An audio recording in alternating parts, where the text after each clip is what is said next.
Bueno, arrancamos con lo que hay detrás de este cuento, ¿no? El oso de la luna creciente. Si estás viendo esto ahora cuando lo dejé colgado y no escuchaste el cuento, anda a escuchar el cuento. Las enseñanzas de la cólera. Una de las emociones más asociadas a la reciente luna llena en Aries más Marte ahí tensionando con Plutón, que fue parte de todo lo que sucedió los últimos días. Bueno, dice, el tema central del cuento, la búsqueda de un objetivo mágico, se halla presente en el mundo entero. En algunos casos es la mujer la que hace el viaje, en otros es un hombre. El objeto mágico que se busca puede ser una pestaña, un pelo de la nariz, una sortija, una pluma o algún otro elemento físico. Las variaciones del tema de la parte o el pellejo de un animal como tesoro se registran en Corea, Alemania o los Urales. En Japón el animal del cuento es a veces un oso y otros una raposa. En Rusia el objeto buscado es la barba de un oso. En un cuento de mi familia, el pelo pertenece a la barbilla de la propia Baba Yaga. El cuento del oso de la luna creciente pertenece a la categoría que yo denomino de cuentos rendija. Los cuentos rendija nos ofrecen una fugaz visión de las estructuras curativas y los significados más profundos aparte de su contenido manifiesto. El contenido de este cuento nos muestra que la paciencia es un auxiliar de la cólera, pero el mensaje más profundo se refiere a lo que tiene que hacer una mujer para restablecer el orden de la psique y sanar con ello la cólera del yo. Es hermoso esto que dice acá en lo que sigue. En los cuentos rendija las cosas se insinúan más que se afirman. La subestructura de este cuento revela todo un modelo para afrontar y curar la cólera. Buscando una sabia y serena fuerza curativa, la visita a la curandera, aceptando el desafío de penetrar en un territorio psíquico que jamás se ha visitado, el ascenso a la montaña, reconociendo las ilusiones, la subida a las rocas, el paso bajo los árboles, dejando descansar los viejos pensamientos y sentimientos obsesivos, el encuentro con los Muen Botoqué, los inquietos espíritus sin parientes que los entierren, pidiendo la ayuda del gran yo compasivo, la paciente alimentación del oso y la amable respuesta de éste, la comprensión de la furibunda faceta de la psique compasiva, el reconocimiento de que el oso, el yo compasivo, no es manso.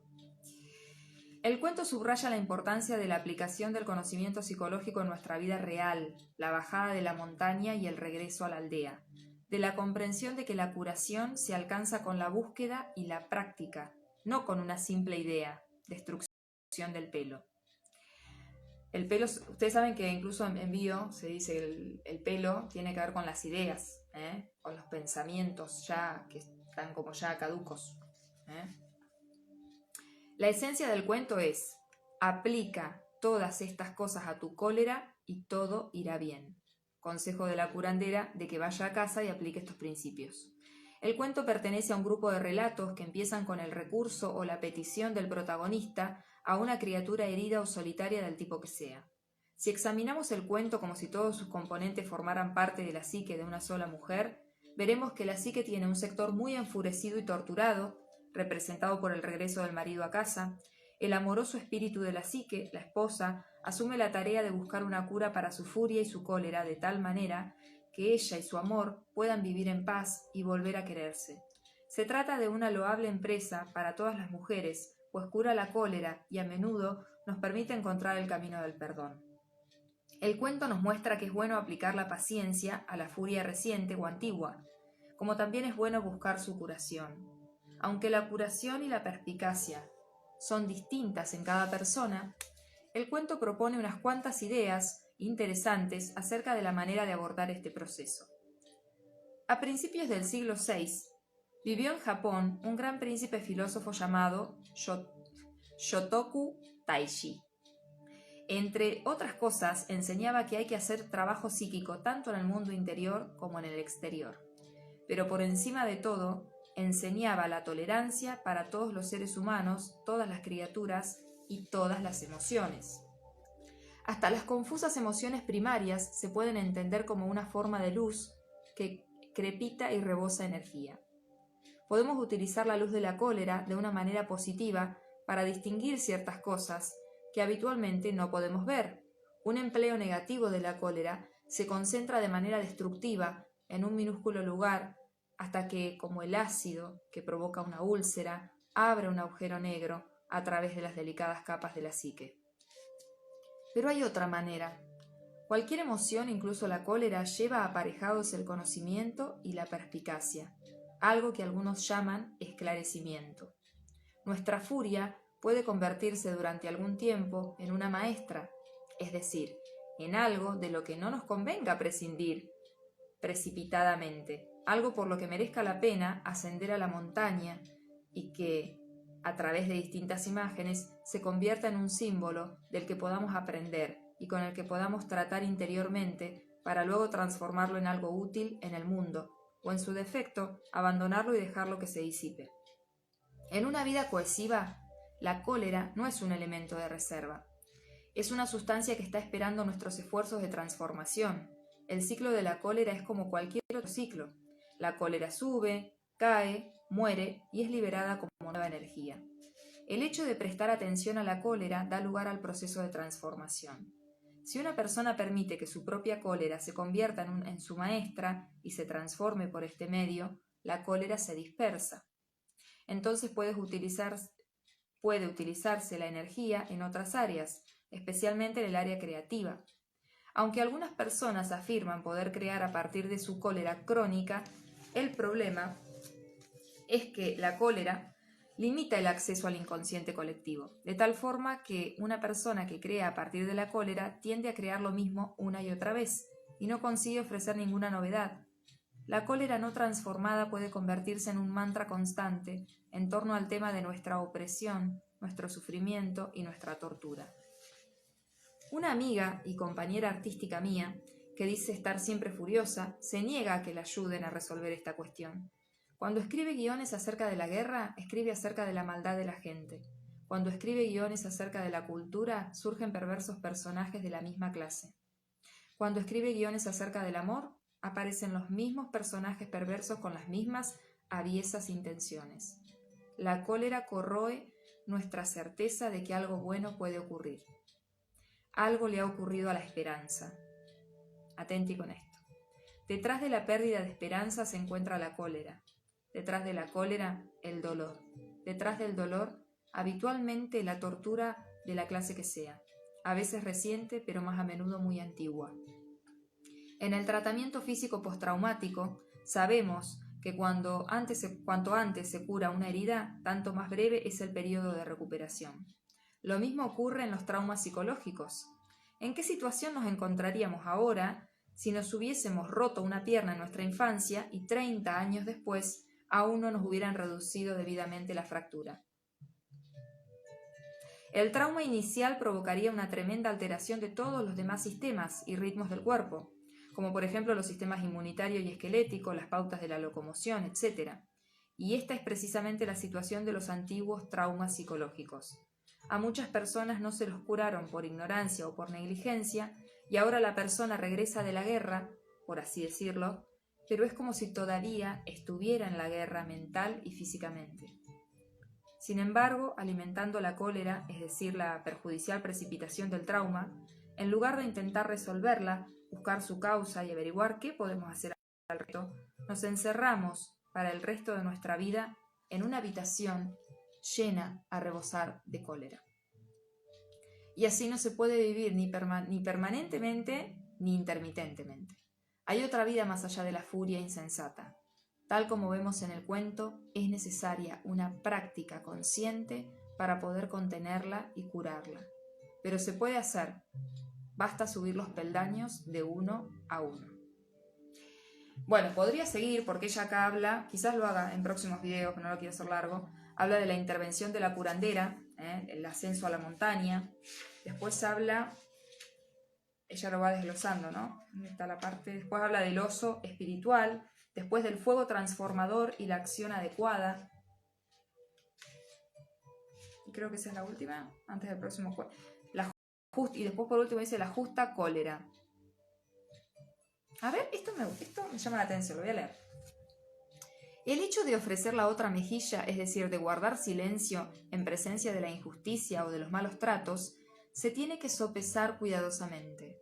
Una cosa es utilizar la resistencia pasiva como herramienta política, tal como Gandhi enseñó a hacer a las masas, y otra muy distinta que se anime u obligue a las mujeres a guardar silencio para poder sobrevivir a una situación insoportable de corrupción o de injusto poder en la familia, la comunidad o el mundo.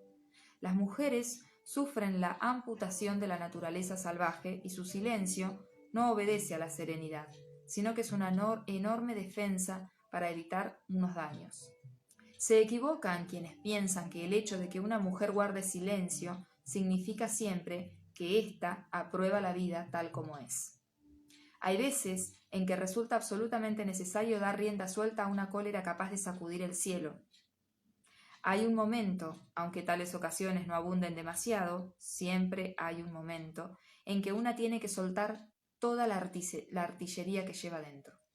Y debe hacerlo en respuesta a una grave ofensa, una ofensa muy grande contra el alma o el espíritu.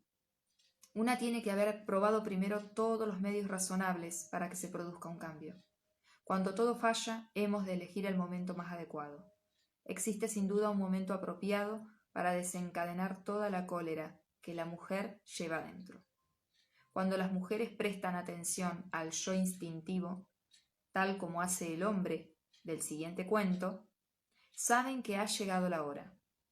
Lo saben intuitivamente y obran en consecuencia, y es justo que lo hagan. Este cuento procede de Oriente Medio, en Asia. Hay distintas versiones sufíes, budistas e hindúes. Pertenece a la categoría de cuentos que giran en torno a la realización de un acto prohibido o inaceptable con el fin de salvar la vida. Y ahí arranca con otro cuento que se llama Los árboles secos. Como es un cuento que con el título me remite un poquito a la energía escorpiana, que estamos entrando ya en Escorpio, que habla de la muerte, y Escorpio, miren que yo mezclo todo, ¿no? Pero en realidad no mezclo, combino o conecto, más bien, esa es la palabra que me gusta, conecto todo. ¿Por qué? Porque Marte, que es el dios de la guerra, que rige a Aries, es el antiguo regente de Escorpio, y Escorpio ustedes saben que es un signo de agua, es un signo femenino, y además de energía femenina y de agua, es un signo de aguas profundas y de emociones intensas. Y es un área de nuestra vida en cuya energía representa todo aquello que nosotros, es como algunos le llaman la cárcel, ¿no? La cárcel de la sombra. Es el lugar, la sombra, diría Jung, de nuestro personaje, ¿no? No del alma, sino del personaje. Hay una sombra que representa o incluye todo aquello que nosotros hemos juzgado como inadecuado o que hemos percibido que nuestro entorno ha juzgado como inadecuado, y por lo tanto todo lo que yo he percibido que ha sido rechazado por el contexto, con tal de pertenecer, lo mando abajo de la alfombra, lo meto en esa cárcel escorpiana. Y así pasa con nuestras emociones, porque la verdad es que somos una cultura, al menos acá en Occidente, que estamos como todavía no amigados con las emociones. Solo nos gusta sentir las emociones. De hecho, clasificamos las emociones como buenas o malas, cuando en realidad las emociones no son ni buenas ni malas, son energía que tiene diferente matiz, un diferente sentir, y nos gustan más las que se sienten bien que aquellas que se sienten incómodas, vamos a decirlo así, porque no sé si decir mal, se sienten incómodas. Entonces las solemos reprimir, las solemos negar. Muchas veces por ahí expresamos una parte, pero no las expresamos completamente. Y bueno, vamos como acumulando en esa zona escorpiana todo lo que es tabú. Todo, por eso hay muchísima carga sexual y de muerte y de crisis y transformación y alquimia y de todos los miedos más profundos, todo guardado en esa área escorpiana de nuestra vida. Para algunos puede caer en la zona del yo, para otros en la zona de la cotidianeidad, para otros en la zona familiar, para otros en lo profesional, para otros en la zona de sueños e ideales, para otros en zona de filosofías de vida y lo diferente, para otros, bueno, y así. O sea, ustedes saben, hay 12 casas, 12 áreas de vida donde podemos estar como alimentando esa sombra. Así que Yo creo que las personas que somos de Sol Escorpio, siempre va a depender, como les digo, de su carta astral natal y de si ese Sol escorpiano está pudiendo ser o está siendo restringido por algún aspecto, pero los escorpianos y escorpianas en general es como que, sobre todo de Sol, porque el que es ascendente es como un camino de aprendizaje, de integrar suelen atraer mucha gente escorpiana, los que son ascendente Escorpio. Los que tenemos el Sol en Escorpio solemos tener mucha familiaridad, no le tenemos tanto miedo, tanta como aversión o aprehensión a los dolores profundos, a las situaciones de muerte, a las crisis. De hecho, nacemos, es muy cotidiano que las personas de Sol Escorpio nacen y muere alguien cerca de la fecha en la que nacen, o poquito antes o poquito después. Estamos como conectados en sintonía con la muerte real o simbólica, con las crisis, con los momentos fuertes a nivel de sexualidad, a nivel de historias de fallecimientos de familiares, situaciones de vida o muerte. Es como que el escorpiano siempre, o la escorpiana está siempre como en esa sintonía, no siempre, pero espero que me entiendan. Estamos familiarizados con eso. Entonces, por ejemplo, una persona, de hecho yo que trabajo acompañando procesos emocionales y de transformación de otras personas, muchas veces me dicen, ay, pero no quedás cargada. Para mí para nada, porque lo hago desde un lugar súper neutral. No me tomo personal lo que estoy observando, escuchando y recibiendo de la persona que me está compartiendo generalmente situaciones muy heavy. De hecho, yo trabajo con árboles familiares, así que imagínense la cantidad de historias que he escuchado, de lo que se les ocurra. Pero el escorpiano de por sí está conectado con una energía de transformación, de profundidad, de emociones y de intensidad. Entonces, justamente traemos ese sol, esa conciencia de lo escorpiano, y por eso somos muchas veces agentes de transformación en los contextos, en las comunidades y colectivos donde nos movemos. En mi caso, como yo tengo el sol en Escorpio, en mi zona del día a día, de hecho me reía cuando después me di cuenta que trabajé con yoga un montón de tiempo, que yoga trabaja, ¿no? La espiritualidad al cuerpo, que la zona del día a día tiene que ver mucho con el cuerpo, la zona Virgo, y en mi casa 10, que es de lo profesional, de la vocación y de los propósitos, tengo a Acuario y a Piscis, que es trabajar en lo colectivo y con lo espiritual, entonces con el alma colectiva. Entonces entiendo mucho por qué trabajo con lo que trabajo y cómo lo trabajo. Y además, respecto de mi sol, ahora que pienso, también esa zona es como la casa de la familia, ¿no? Entonces, cuando uno mira la carta astral natal, es un mapa inagotable para comprenderse, para guiarse, para verse, ¿no? Así que, bueno, terminé hablando de astrología porque la vida me lleva, porque hablo mucho. Bueno, voy a ver si vuelvo voy a leer un poquito más en profundidad, porque lo leí de la tarde, el tema de la intervención de la curandera y el oso espiritual, a ver si hay algún aporte interesante. Pero lo más lindo es entender eso, ¿no? De que los cuentos muchas veces hablan de personajes que en realidad hablan de distintas partes de nuestra psique, distintas partes de nuestra alma. Cada personaje representa, y cada elemento importante del cuento representa algo a nivel, digamos, de espiritualidad o de psiquis. Y leerlo de esa forma, como lo hace Clarisa, que de alguna manera con su recorrido y su desglose nos ayuda a comprender lo que dice el cuento, más allá de lo que uno puede entender así en primera instancia, está muy bueno. Y sobre todo lo que dice acerca del enojo, la furia, la cólera, esto de la paciencia, de ir acercándonos como hace esta mujer a ese oso furioso y enorme, que parece que muchas veces acercarnos a esas emociones tan fuertes, no solo la cólera, sino también los dolores más grandes, las heridas más grandes, muchas veces las están como protegidas por el enojo, por la cólera y la furia, y acercarnos a esas zonas nos da mucho miedo. Pero bueno, es una cuestión de determinación, de convicción y de paciencia y de amorosidad, y de sacar esa parte nuestra también, de ese amor hacia nosotros mismos, de querer acompañarnos, de también saber que nos merecemos, como muchas veces les digo, darnos el tiempo para acompañarnos en los procesos, para ir soltando el bagaje, entender de que somos muchos procesos corriendo al mismo tiempo, por decir así, sucediendo al mismo tiempo, y somos como muy complejos, ¿no? A nivel seres humanos somos una gran complejidad. Y también ir a la simpleza, me gusta mucho. Otra de las cosas que más me gustó de este cuento es que habla de lo práctico. Y eso es algo que aprendí en los últimos años, de que, y lo digo muchas veces, para mí no hay más madre, la madre de las madres es la experiencia. Porque muchas veces cuando estamos en situaciones emocionales de grandes crisis, nos vamos a la mente, sobre todo cuando nos da miedo sentir, nos vamos a la mente y las personas que son muy mentales se quedan en giratoria acá. Y eso les genera muchos problemas de ansiedad, muchos problemas de insomnio, muchos problemas de darle vuelta a la cabeza, cuando en realidad lo que más necesitamos cuando hay tanto acá es bajar a la acción. No importa que sea una acción errada, porque lo importante es sacar la energía de que esté girando adentro del cuerpo.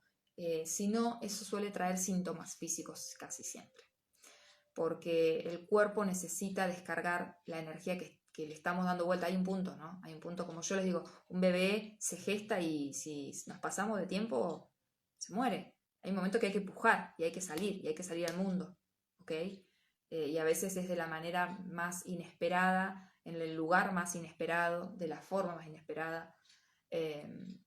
Pero bueno, es importante también entender la energía marciana en ese sentido, ¿no? De que rige Aries, que es utilizar nuestra energía masculina, que es la del puje, de dar a luz, la energía de sacar al mundo una idea, de actuar, y decir, ok, tengo millones de ideas, pero si no hago nada en la práctica, las ideas no son nada, son solamente algo que está como ocupando mi cabeza y mi energía, me está chupando la energía como un vampiro y no está cambiando nada. Entonces lo importante es pensar las cosas, pero entender de que es una parte, después hay que sentir y hay que actuar. Y si puede ser en sintonía, mejor, pero si es errado, no importa, porque cuando nos equivocamos, eso siempre nos ayuda a darnos cuenta de lo que sí funciona, lo que no, y cómo se siente en la experiencia. Porque en la cabeza las cosas suelen ser de una manera muy diferente a como son en la realidad. Así que bueno, con eso me retiro. Me encantó volver a leer un cuentito de Clarissa Pinkola Estés, que es fabuloso. Si recomendaría un libro, es ese. Uno de los libros que recomendaría es ese. Porque tiene muchos cuentos muy entretenidos y muy ricos en contenido. Bueno, espero que tengan una hermosa semana. Si tengo que dar una previa de la semana que se viene, bueno, el Sol en Escorpio, la primera conversación intensa y power que tiene, la tiene el sábado, pero ya la vamos a estar sintiendo mitad de semana seguramente. Va a haber un poco de nebulosidad en la parte del deseo, los recursos y los vínculos, porque Venus va a estar ahí en tensión con Neptuno. Y cuando hay tensión a Neptuno hay nebulosidad. Ahí me pongo los lentes color de rosa, no veo las cosas como son, caigo en fantasías. Así que bueno, nos podemos dar algún porrazo, pero bueno, traten de tener los pies en la tierra, no andar volando mucho de más, en tema de recursos, en tema, o sea, no gastar de más, sobriedad. Cuando hay nebulosidad con Neptuno en Piscis hay que ir a buscar a Virgo, la zona Virgo, la energía Virgo, que es practicidad, menos es más, sobriedad, detox, ¿ok? Limpieza, vayamos a lo simple. Y después, ¿qué otra cosa importante pasa? Después lo que sí hay es un aspecto muy lindo, que Venus, después de que la pasa un poco mal con Neptuno, tiene un encuentro muy lindo con Júpiter en Acuario. Júpiter y Venus se llevan muy bien. Y Júpiter saben que es el Papá Noel del cielo, el que nos trae las posibilidades, los regalos, las conexiones, nos eleva. También es regente de Piscis, pero como es un aspecto positivo, un sextil, no es una cuadratura como la que tiene con Neptuno. Ahí Venus con Júpiter es como que, bueno, después de pasarlo un poco mal, Júpiter es como, nos va a apapachar un poquito. Y hay que tener cuidado con los excesos, sí, porque por ahí después es como que la pasamos mal, entonces después queremos como pasarla tan bien que nos vamos de mambo. Y además que igual no creo que podamos tanto, porque el Sol en Escorpio en cuadratura con Saturno, que es el profe, el que nos da caña.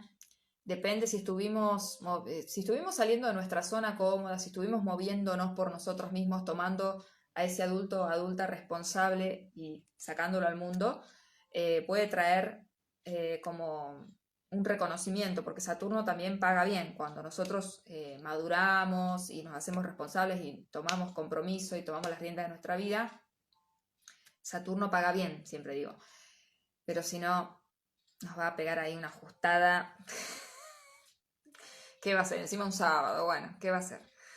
No existen los días de fin de semana para los astros. Así que bueno, ya vamos a empezar a sentir la temporada de eclipses. Ustedes saben que cuando empieza la temporada de eclipses se pone intensa la cosa, ¿ok? Porque la vida empieza a acomodarnos ahí los patitos en fila, cada uno a su lugar, y ahí no hay mucho libre albedrío. Ahí hay algo que son las tuercas del universo ajustándonos y no queda más que tratar de estar lo más flexibles para que no se sienta como un golpe, sino como un empujón, como una ayudita, ¿ok? Ahora sí. ¡Ay, qué bueno, Paz! ¡Ay, está Ro! Bueno, les dejo un besito enorme. Que tengan linda semana, ¿ok? Adiós.